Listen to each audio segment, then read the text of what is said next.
Hello weavers, welcome back to our channel ticket counter. ఈ రోజు ఈ వీడియోలో 2024 లో కొరియన్ లాంగ్వేజ్ లో రిలీజ్ అయిన ఒక జాంబీ యాక్షన్ మూవీని చూద్దాం.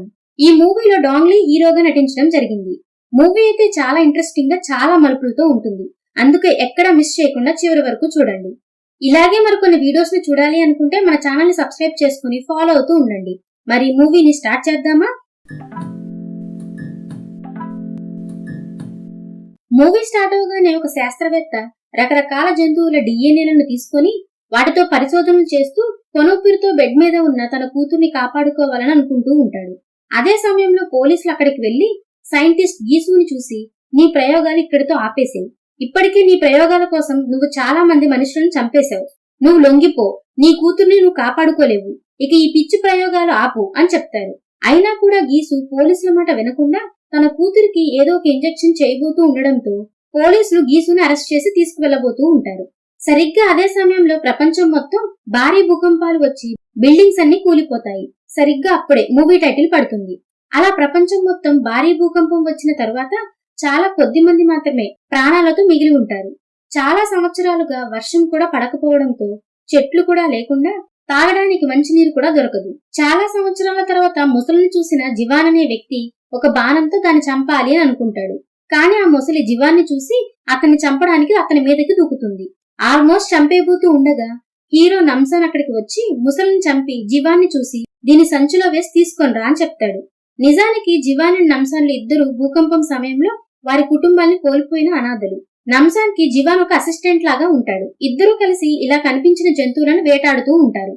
మరో పక్క సునా అనే అమ్మాయి కూడా తన బామ్మతో కలిసి అదే ఏరియాలో ఉంటుంది. సునాకి డ్రాయింగ్ వేయడం ఇష్టం కావడంతో డ్రాయింగ్స్ గీస్తూ ఉంటుంది. సునా వాళ్ళ బామ్మ మాత్రం నేను మళ్ళీ నా జీవితంలో వర్షం పడ్డం చూడగలనో లేదో అని భయపడుతూ ఉంటుంది. అక్కడి ప్రజలు మురికి నీటినే తాగుతూ వాటిని చాలా జాగ్రత్తగా భద్రపరుచుకుంటూ ఉంటారు. జివాన్ అండ్ నమ్సాన్లు వారు వేటాడిన ముసలిని తీసుకుని వెళ్లి ముక్కలుగా నరికి వారి ప్రాంతంలోని ప్రజలకు అమ్ముతూ ఉంటారు. అయితే డబ్బులకు కాదు. ఆ సమయానికి డబ్బుకు విలువ పోయి ఉంటుంది. దాంతో పాతకాలంలో లాగా వస్తు మార్పిడి పద్ధతి, అదే బార్టర్ సిస్టమ్ వచ్చి ఉంటుంది. అక్కడి వారు వారి దగ్గర ఉన్న ఏదో ఒక వస్తువుని నాన్సాంకి ఇచ్చి మాంసం తీసుకుని వెళ్తూ ఉంటారు. ఒక మహిళ వళ్లంతా బంగారంతో వచ్చి కొంత బంగారాన్ని ఇచ్చి మాంసం అడగగా నామ్సాన్ మాత్రం ఇప్పుడు దీనికి విలువ లేదు అని చెప్తాడు. కానీ ఆ మహిళ మాత్రం మళ్లీ పాత రోజులు వస్తే దీని విలువ ఎంత ఉంటుందో నీకు తెలుసా అని అంటుంది. ఆ బంగారం వేసుకుని వచ్చిన మహిళ నామ్సాన్ని ఇష్టపడుతూ ఉంటుంది. కానీ నమ్సాన్ మాత్రం అస్సలు పట్టించుకోడు. అదే సమయంలో అక్కడికి సునా అండ్ తన బామ్మ వస్తారు. నమ్సాన్ సునాని తన సొంత కూతురిలా చూసుకుంటూ ఉంటాడు. ఎందుకంటే భూకంపం వచ్చిన సమయంలో తన కూతురు చనిపోయి ఉంటుంది. అందుకే సునాలో తన కూతుర్ని చూసుకుంటూ వారికి సహాయం చేస్తూ ఉంటాడు నామ్సాన్. నామ్సాన్ అసిస్టెంట్ జివాన్ మాత్రం సునాని ప్రేమిస్తూ ఉంటాడు. అదే సమయంలో ఒక రౌడీ గ్యాంగ్ ఆ ఏరియాకి వచ్చి సునాని చూసి మంచి వయసులో ఉంది, ఈ వయసు అమ్మాయిలకి మంచి డిమాండ్ ఉంది అంటూ సునాని లాక్కొని వెళ్లబోతూ ఉండగా నమ్సాన్ వచ్చి వాళ్ళని బాగా కొడతాడు. దాంతో ఆ గ్యాంగ్ నమ్సాన్ని చూసి మేము టైగర్ గ్యాంగ్ మనుషులం అని చెప్తాడు. అది విన్న నమ్సాన్ ఆ టైగర్ గడ్ ఇంకా బ్రతికి ఉన్నాడా, ఇంకోసారి ఈ ఏరియాకి వస్తే చంపేస్తానని చెప్పు వాడికి అని అంటాడు. అది విన్న గ్యాంగ్ ఇంతకీ నీ పేరేంటి అని అడగగా నా పేరు నమ్సాన్ అని చెప్తాడు. అది విన్న రౌడీ గ్యాంగ్ నమ్సాన్ అంటే నువ్వేనా అని భయపడుతూ పారిపోతారు. వారిలో ఒక రౌడీ దగ్గర బాగా క్లీన్ గా ఉన్న వాటర్ బాటిల్ చూసిన నమ్సాన్ ఈ నీరు ఎక్కడిది అని అడగగా కొంత దూరంలో ఒక అపార్ట్మెంట్ ఉంది, ఆ అపార్ట్మెంట్ లో దొంగిలించాను, అక్కడ మంచినీరు ఉందని చెప్పి రౌడీ పారిపోతాడు. ఆ తర్వాత రోజు ఒక మహిళ కొంతమందితో ఆ ఏరియాకి వెళ్లి సునాని చూసి ఇక్కడికి కొంత దూరంలో సురక్షితమైన ప్రాంతం ఉంది, అక్కడ మంచినీరుతో పాటు అన్ని సదుపాయాలు ఉన్నాయి, మేము బయట ప్రాంతాల్లో ఉన్న టీనేజ్ పిల్లల్ని తీసుకుని వెళ్లి మా ప్రాంతంలో ఉండడానికి అనుమతినిస్తూ ఉంటాం. ఎందుకంటే వారి ద్వారానే మనుషుల జాతి వృద్ధి చెందుతుంది. టీనేజ్ పిల్లలతో పాటు వారి కుటుంబాన్ని కూడా తీసుకువెళ్తాం. అక్కడ ఉండడానికి ఇల్లు, చదువు, ఆహారం అన్ని ఇస్తాం. మిమ్మల్ని కూడా తీసుకువెళ్లాలి అని అనుకుంటున్నాం అని చెప్పగా సునా మాత్రం మాతో పాటు నమ్సాన్ అండ్ జీవన్లు కూడా రావచ్చా, వాళ్ళు మాకు కుటుంబంతో సమానం అని చెప్తుంది. కానీ ఆ మహిళ మాత్రం లేదు, కేవలం సొంత కుటుంబాన్ని మాత్రమే మీతో పాటు ఉండనిస్తామని చెప్పడంతో చేసేదేమీ లేక అయిష్టంగానే సునా అండ్ వాళ్ళ బామ్మ నమ్సాన్ అండ్ జీవన్లను వదిలి వారితో పాటు వెళ్తారు. సునా వెళ్లిపోయిందని బాధలో ఉన్న జివాన్ నమ్సాన్ ని చూసి ఆ బంగారం వేసుకొచ్చిన మహిళని నువ్వు పెళ్లి చేసుకుని నన్ను దత్తత తీసుకో, మనం ఒక కుటుంబం అయిపోతాం, అప్పుడు మనం కూడా ఆ అపార్ట్మెంట్ కి వెళ్ళవచ్చు అని అంటూ ఉంటాడు. రాత్రి సమయంలో ఇద్దరూ కలిసి వేటకి వెళ్తారు. మరో పక్క ఆ మహిళ సునా లాగానే చాలా మందిని వారి కుటుంబాలతో పాటు తీసుకువెళ్తూ ఉంటుంది. అలా నడుచుకుంటూ వెళ్లే సమయంలో సునాకి లీ అనే మరో టీనేజ్ అమ్మాయితో పరిచయం ఏర్పడుతుంది. కొంత దూరం నడిచిన తర్వాత సునా వాళ్ళ బామ్మ కాలు నొప్పుతో నేనిక నడవలేను అని చెప్తుంది. దాంతో వారిని తీసుకువెళ్తున్న మహిళ సునా బామ్మని ఇంకా మరో ముసలి వ్యక్తిని చూసి, అయితే మీరు ఇక్కడికి దగ్గరలో ఉన్న మా మెడికల్ క్యాంప్ లో రాత్రి ఉండండి, మేము అపార్ట్మెంట్ కి వెళ్లిన తర్వాత రేపు ఉదయం మీకోసం వెహికల్ ని పంపిస్తామని చెప్పి తన గ్యాంగ్ లోని ఇద్దరిని చూసి వీళ్ళని మెడికల్ క్యాంప్ కి తీసుకువెళ్ళండి, మిగిలిన అందరూ నా వెనకే నడవండి అని చెప్తుంది. కొంత దూరం వెళ్లిన తర్వాత ఆ మహిళ అందరినీ వ్యాన్ లోకి ఎక్కిస్తుంది. అది చూసిన సునాకి దగ్గరలోనే వ్యాన్ ఉన్నప్పుడు ఎందుకు బామ్మని మెడికల్ క్యాంప్ కి పంపించారు అని అనుమానిస్తుంది. మరో పక్క ఆ మహిళ మనుషులు సునా బామ్మని మరో ముసలి వ్యక్తిని మెడికల్ క్యాంప్ దగ్గరికి తీసుకువెళ్తున్నామని అబద్ధం చెప్పి నిర్మానుష్యమైన ప్రదేశానికి తీసుకువెళ్లి చంపేస్తారు. సరిగ్గా అక్కడే వేటకు వెళ్లిన జివాన్ అండ్ నంసాములు బామ్మని చంపేయడం చూసి వారిద్దరి మీద అటాక్ చేస్తారు. అతి కష్టం మీద ఆ ఇద్దరిని పొడి చేస్తారు. కానీ ఇక్కడే ఒక ట్విస్ట్ ఉంటుంది. ఆ ఇద్దరిని ఎంత పొడి చేసినా సరే వాళ్ళు చావకుండా తిరిగి పైకి లేచి జాంబీస్ లాగా నంసాన్ని చంపడానికి అటాక్ చేస్తూ ఉంటారు. అదే సమయంలో ఇన్హు అనే మహిళ అక్కడికి వచ్చి వారిద్దరి తలలో నరికి శరీరం నుంచి వేరు చేస్తుంది. ఇన్హు నంసాన్ని చూసి వీళ్ళు సాధారణ మనుషులు కాదు, నువ్వు ఎంత చంపినా వాళ్ళు చావరు, తలని శరీరం నుంచి వేరు చేయాలి, అప్పుడే వాళ్ళు చచ్చిపోతారని చెప్తుంది. ఆ వెంటనే నంసాన్ సునాబామ్మకి అంత్యక్రియలు చేయిస్తాడు.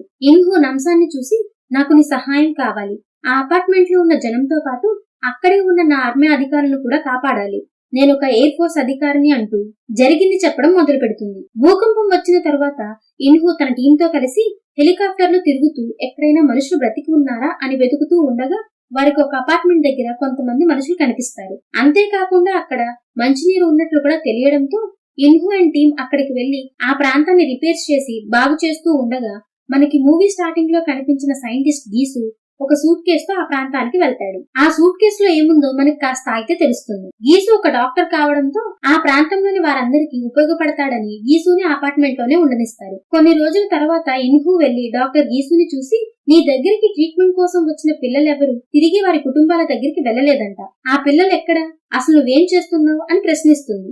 అప్పుడే మరో ట్విస్ట్ రివీల్ అవుతుంది. ముందుగానే ఇన్హు టీమ్ లోని కొంతమంది ఆఫీసర్స్ డాక్టర్ గీసుతో చేతులు కలిపేసి ఉంటారు. క్వాన్ అనే అధికారి ఇన్హుని చూసి ఈ ప్రపంచం ఇకపై ఇంతకు ముందులా ఉండదు, ఆహారం నీరు అందరికీ సరిపడేలా దొరకవు, అందుకే డాక్టర్ గీసు మనుషుల డిఎన్ఏలలో మార్పులు చేసి సరికొత్త మనుషులను సృష్టించాలనుకుంటున్నారు.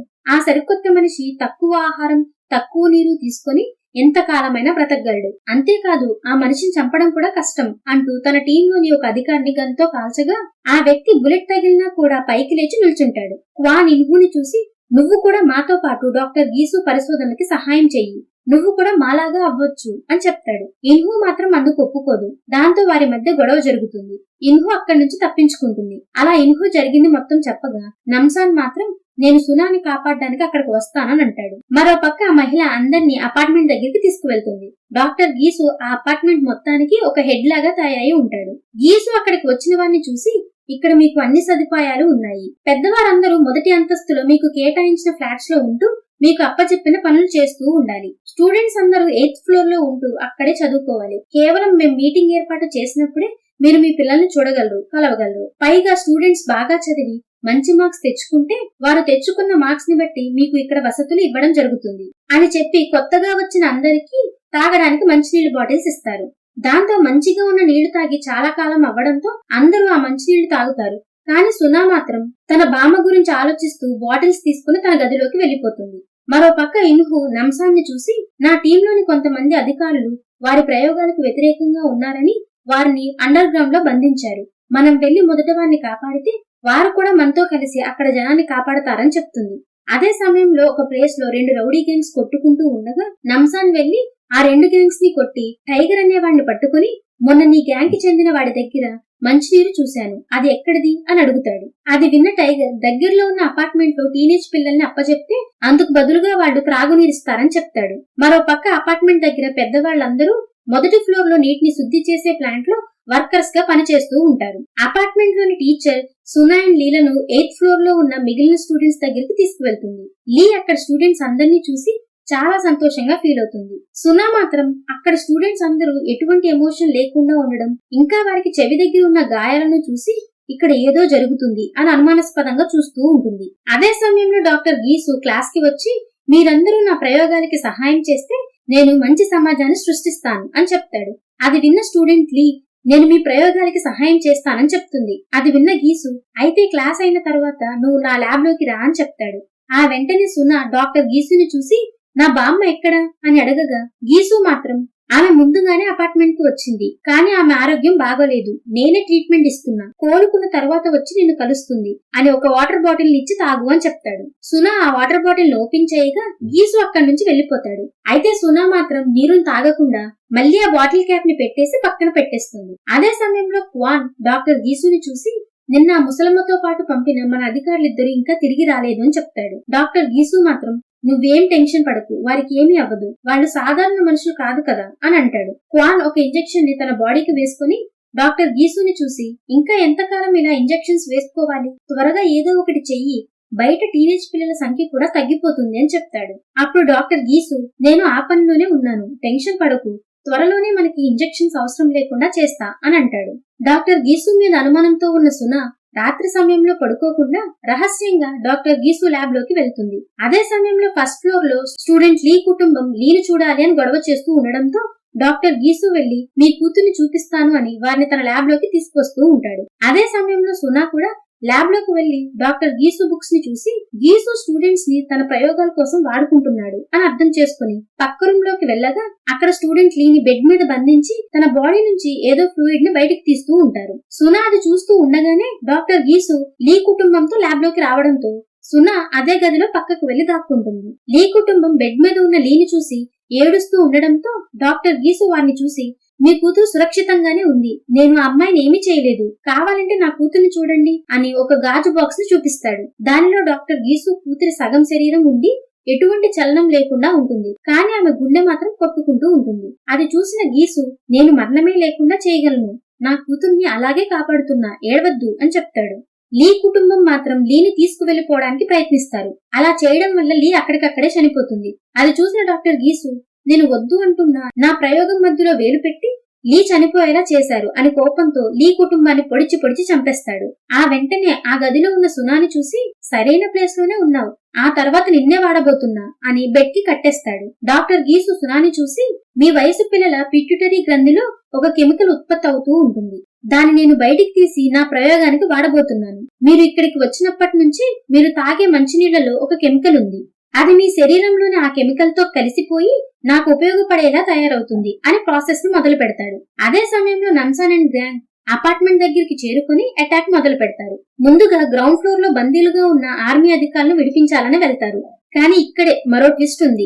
ముందుగానే గీసు వారందరినీ విచిత్రమైన జాంబీల్లాగా తయారు చేసేసి ఉంటాడు. దాంతో వారు నమ్సన్ అండ్ గ్యాంగ్ మీద అటాక్ చేస్తారు. అలా చేయడం వల్ల వీరు అతి కష్టం మీద వారిని చంపి బయటపడతారు. ఆ వెంటనే డాక్టర్ గీసు సెక్యూరిటీ అధికారులకి నమ్సన్ అండ్ గ్యాంగ్ కి మధ్య ఫైట్ జరుగుతుంది. ఈ ఫైట్ అయితే అద్దరిపోతుంది. ఈ గొడవలోనే క్వాన్ ఇన్హుని పొడిచి పక్కన పడేయగా నమ్సాన్ క్వాన్ తలని నరికి శరీరం నుంచి వేరు చేస్తాడు. డాక్టర్ గీసు మనుషులందరూ చనిపోతున్నారని తెలిసి వెంటనే తన కూతురు ఉన్న గాజు బాక్స్ ని ఒక సూట్ కేసులో పెట్టుకుని పారిపోవాలని నిర్ణయం తీసుకుంటాడు. వెళ్లే ముందు సునా శరీరం నుంచి తీసిన ఫ్లూయిడ్ ని తన బాడీలోకి ఇంజెక్ట్ చేసుకుంటాడు. అయితే అది వేసుకున్న తర్వాత డాక్టర్ గీసుకి నొప్పి ఎక్కువ అవుతుంది. సునా ఆ డాక్టర్ గీసుని చూసి నువ్వు ఇచ్చిన నీరు నేను ఒక్క బొట్టు కూడా తాగలేదు అని నవ్వుతుంది. దాంతో తన కూతుర్ని ఒక సూట్ కేసులో పెట్టుకుని పారిపోతూ ఉండగా జివాన్ వెళ్లి సునాని కాపాడి బిల్డింగ్ నుంచి బయటికి తీసుకొస్తాడు.